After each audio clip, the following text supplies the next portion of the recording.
A Dion discussion. Dion. This is like week 2 we're having like a Dion discussion with you. Prime time. Oh, no, he's going to get us gave out that sunglasses to his teammates after. You probably have no idea the controversy. No, I don't. No, it's his opposing coach chastised him for not taking off his hat and his sunglasses when he talks to adults. And so now Dion has responded by giving out sunglasses to his entire team. Well, that's a lot of interesting information to hear. And I'm going to just stay in my lane. Oh, man. It's nothing to do with Dolphins patrons. No, it doesn't. How's Teron Armstead? Oh. That's fine. I'm drying off from the... What'd you do to him? From the rainstorm. Barry wearing a bearskin rug there. What? I had to run through a deluge just so not to miss your press conference.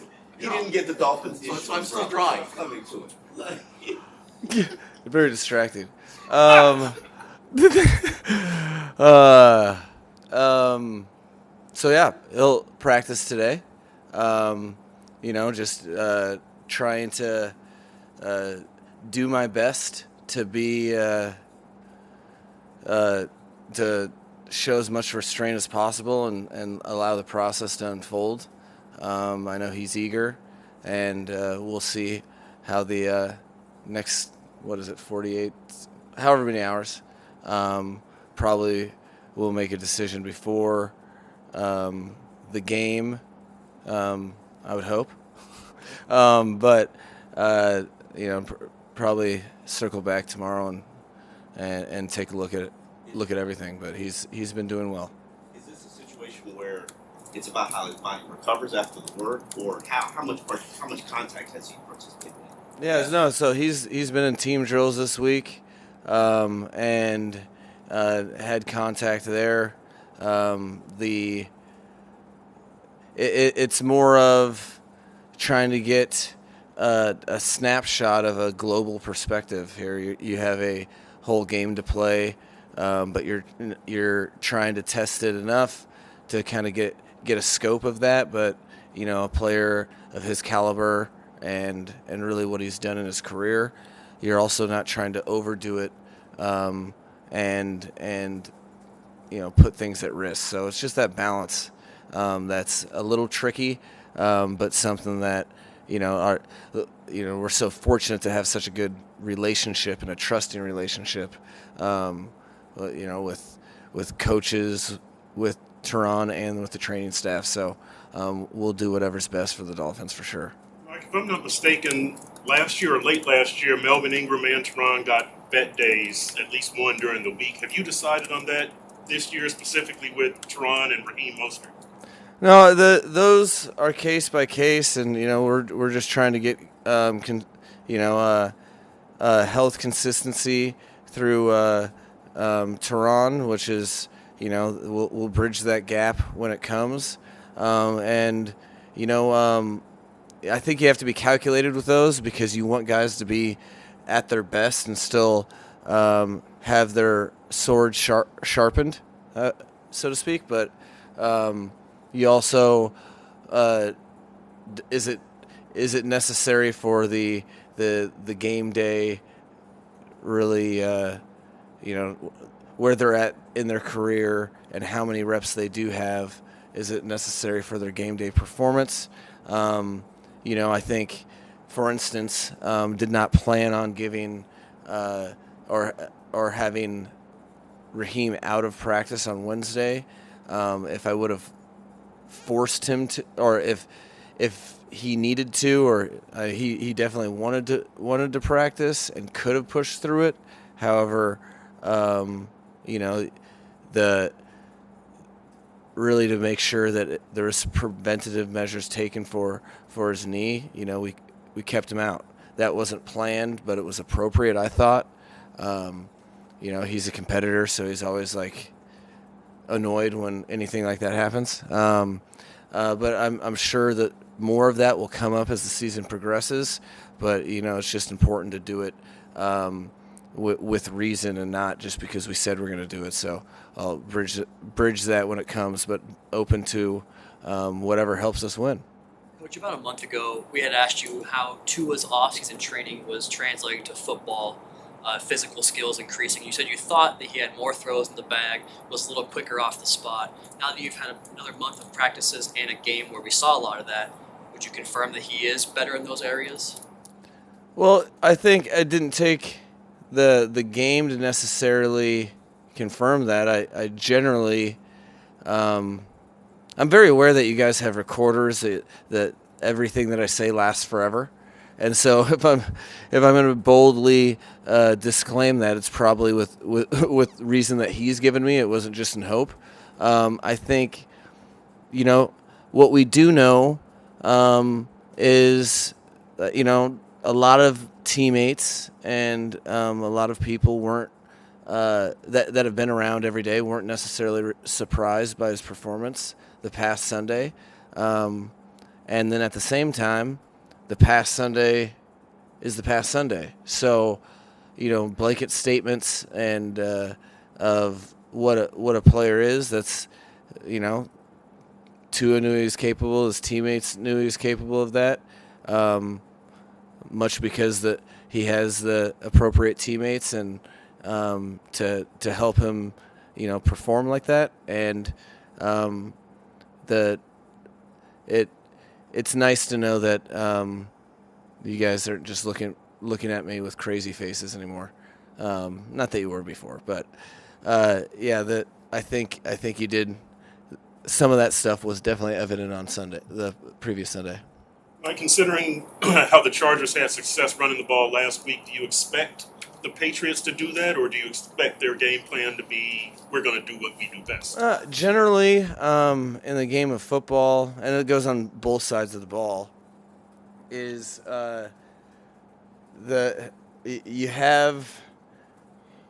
always given the opportunity to correct and or improve in a phase of the game, because what happens is if you get, as an offense, if you get beat on a blitz, you're probably going to see the same blitz again. Coaches get paid to assess the tape, and when you're vulnerable, you kind of have to stop the blitz before you stop seeing it. Same thing is the case for defense. If a team has success running the ball, turn the page the next week. The next team will have high intent, so to replicate the same thing. So there's no hiding in the National Football League, and it's kind of a cool thing. It's what I told the team is like it's weird because you have so much build up for game one, so much build up. I mean, we're talking about it endlessly, and really, realistically, players after the loss against Buffalo in the playoffs were talking to me about this season, so they're talking about week one. And then in the game of football, you have a game, all that buildup, and it's one game that stands alone and is the identity of everyone for an entire week. And so we're all talking about what we just built up for, that, and then you go to another week, that's another story. Well, in that, every single opportunity you're on the field, you have the opportunity to define who you are and what. And if you don't fancy yourself as a poor run defense, then if you don't fancy yourself as if your team wants to run the ball more, or you want to run the ball better, then run the ball better. You have an opportunity the next week. It's the beauty of this game, and there's people. You have to stop people from doing something, or they'll continue to do it. Mike, are you willing to share at this point whether it's more likely than not that Devon A-Chain will be active Sunday? I know he'll be practicing today, which that's a win for me to tell you.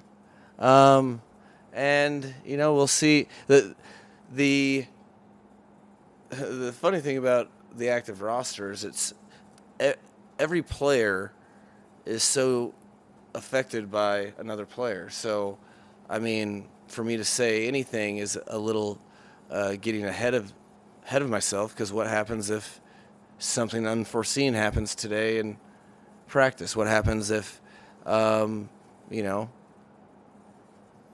what if COVID-23 comes out? I don't know. You know, you just don't know. I know he'll be practicing. I think he hasn't had any setbacks, so that's firing me up. And it's not just him that affects his ability to be up on game day. It's a lot of things from needs from the team and how healthy we are or available we are at certain positions. We're trying to all figure out if we should change our flights from tomorrow morning. I'm not asking your advice on that, but due to the hurricane, which The what?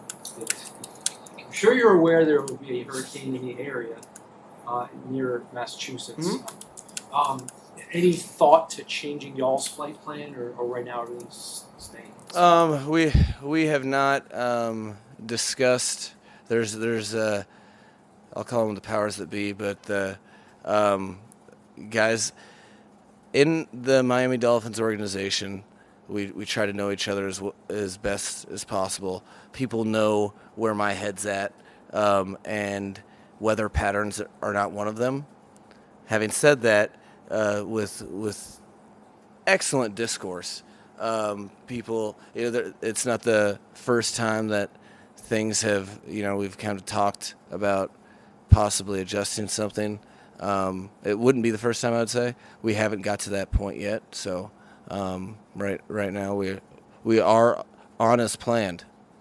Mike, is the amount of time you spend on defense each week in terms of talking to the coordinator about the game plan and on game days, has it changed at all in the move from Josh Boyer to Vic? And how much is that involvement for you on the defensive side?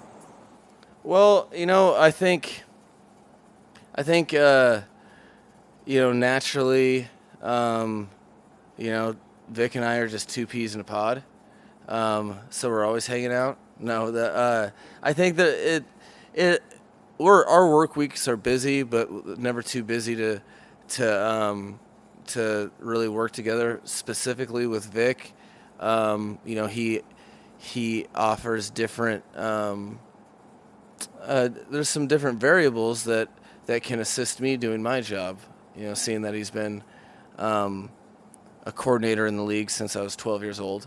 And seeing how he's been a head coach, so there's a lot of overlap. There's he's very well versed in game management as well. So on top of all the normal things that we talk about, this year is different for me, where I'm not the new guy.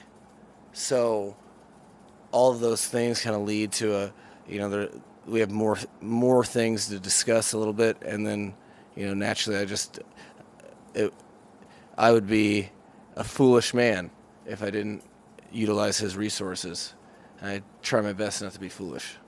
The fair catch on the kickoff. Do you guys have rules on that? I mean, if the kick is between the goal line and the 5, you automatically fair catch, or is everything left up to the return man? Yeah, there's zero chance I'm answering that.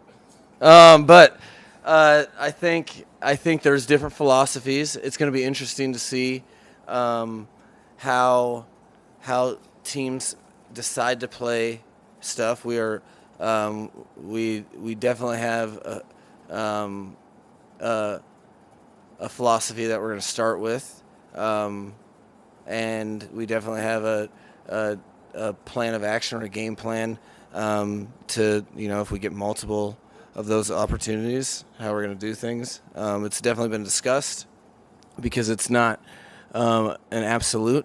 What's been interesting is how little people are testing the waters. That's been kind of the first mode of action, is teams trying to not find out what other teams will do. So it'll be interesting, but we definitely have a plan of action. If we get the op, we'll jump on that this week. Perception changes so dramatically from week to week, as you accurately mentioned many times. This week, it's Dolphins have the MVP favorites, and the Dolphins are installed as the AFC East favorites. In all honesty, I'm wondering, do you sense a need to address that with your team? The swirl, the hype, the overwhelming positivity. It's an interesting point. Last year, I definitely felt the urge to. I think we've spent so much time. I try to get proactive with it and tell people as much as I can what will happen, so that when it happens, you don't look into it too much. I think I haven't felt that need with this team, just because I honestly feel like they understand a one-win team is not a very good team. There's a lot more. You have to win a lot of games, and that's hard in the NFL. So I do think last year was a big help in that, being able to experience what happens when you have any sort of win streak, and how people are making. There's just so much conversation about things that are impossible to predict, because one player changes the complexion of every team.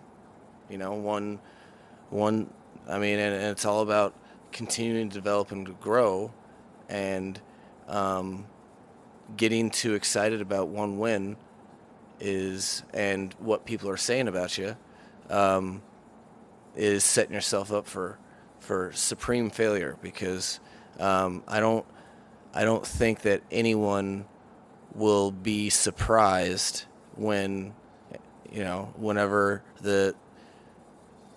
you can't be surprised what happens literally with every team. If you do well for that week, you'll be considered something worth keeping your job for.